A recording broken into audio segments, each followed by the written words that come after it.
Good Erev Shabbos, everyone. Rishus Rabbi Rosenbaum. I'm honored to have the opportunity to address the entire Kehillah in the pre-Shabbos Drasha. So since this is a replacement and a substitute for the Drasha, it's a great time for you to take a pre-Shabbos nap so you can start Shabbos all well-rested and ready to go. I wanted to share two key thoughts that I think will help us get through this time, and we'll be able to appreciate the significance of the time period that we're in, both from a homebound quarantine perspective and from a Rosh Chodesh Nisan coming on to Pesach perspective. We find with Pesach that there's a unique connection to Zrizus. Everything about Pesach has to do with alacrity, and primarily we talk about matzah. Matzah is the symbolism by which we celebrate Pesach. And what is matzah? Lo hispik b'tekam lahachmitz, that their dough did not have the opportunity to rise because they were in such a rush. And it seems to be like, what does this have to do with the essence of Pesach? I mean, it's true that they ended up leaving quickly, but why is that so critical that the entire episode is celebrated based on this fact that they were in a rush?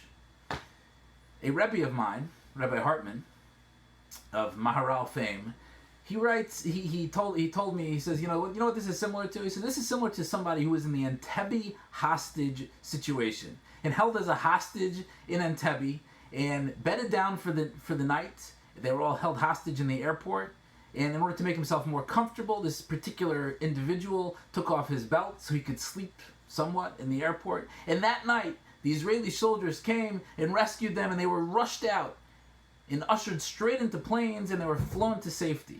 And because this guy had taken off his belt to go to sleep, he wasn't able to grab it when he was rushed out by the IDF.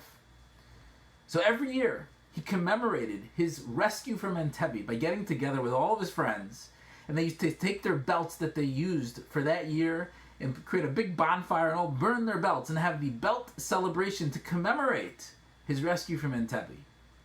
He says intuitively, this would all strike us as wrong. He's focusing on the wrong point. What is the belt is completely tangential to the whole story.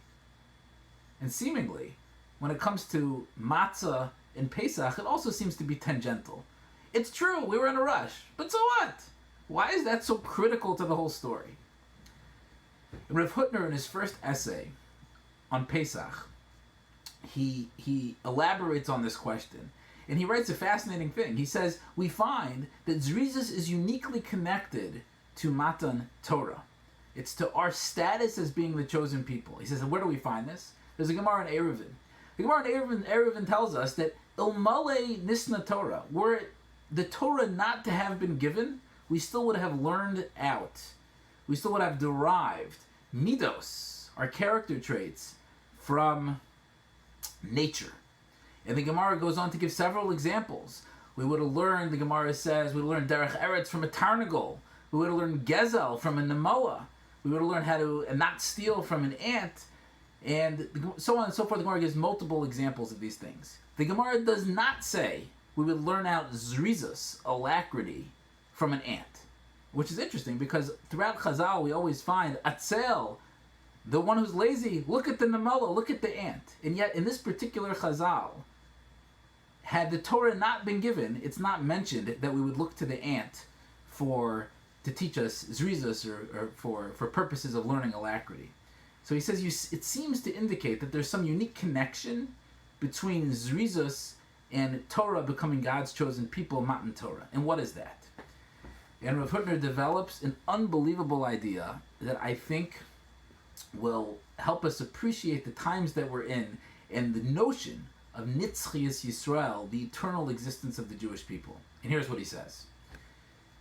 He says that, when you have somebody who functions on a higher plane, things that on a lower plane simply can't satiate them.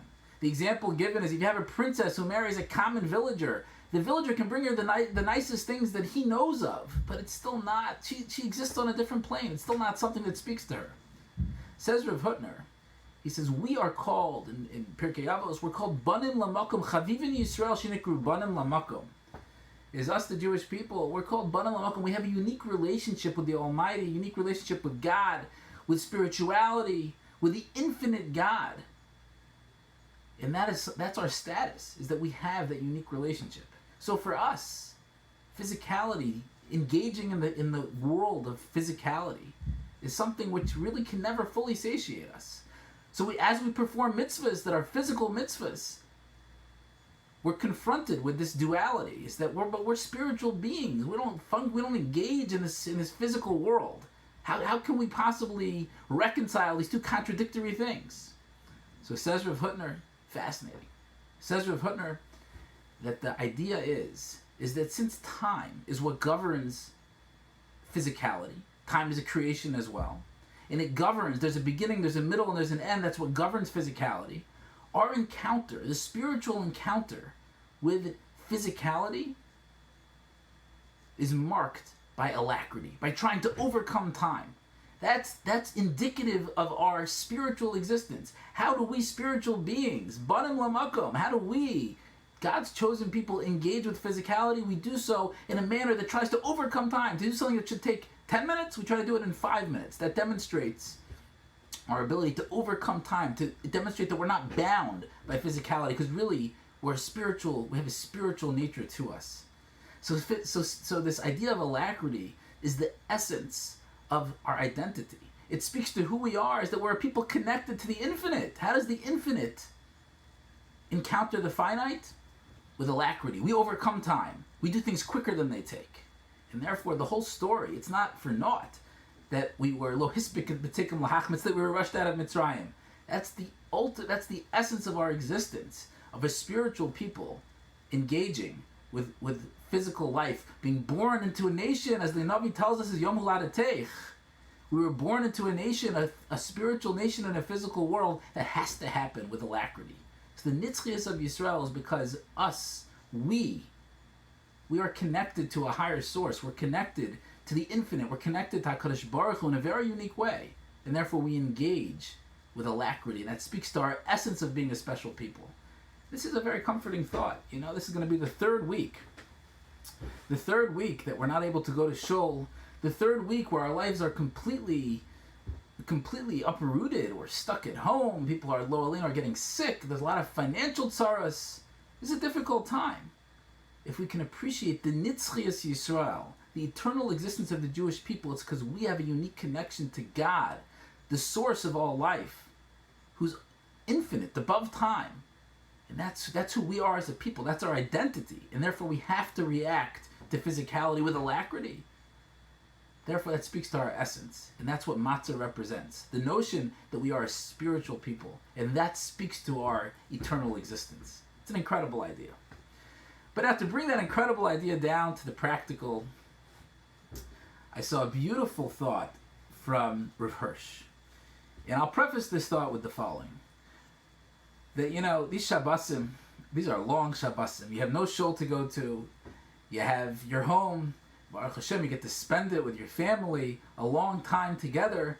At a certain point, Shabbos gets kind of long. We just changed the clock.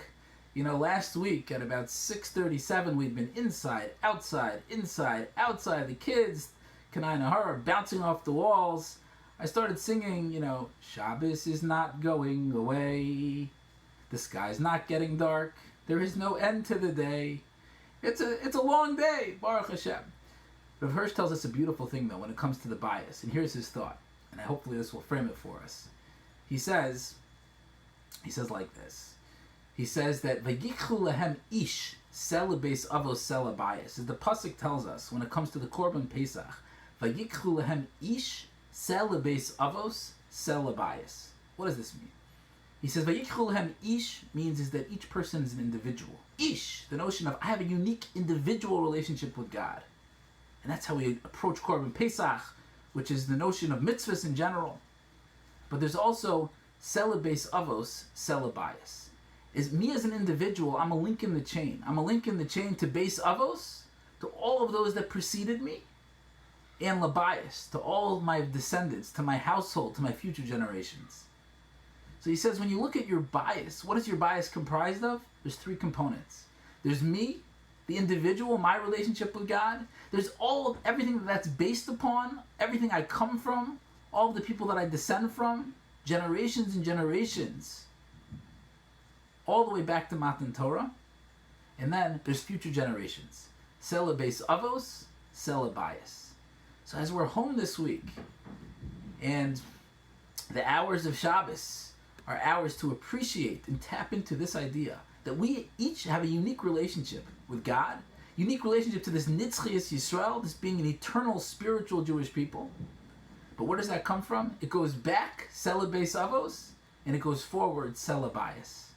So to think about that as we enter this time of Pesach time, the springtime, things are blooming, things are blossoming, it's beautiful outside, it's our time to blossom as a nation. Let's appreciate the Nitzchias, the eternal existence that we have as a Jewish people.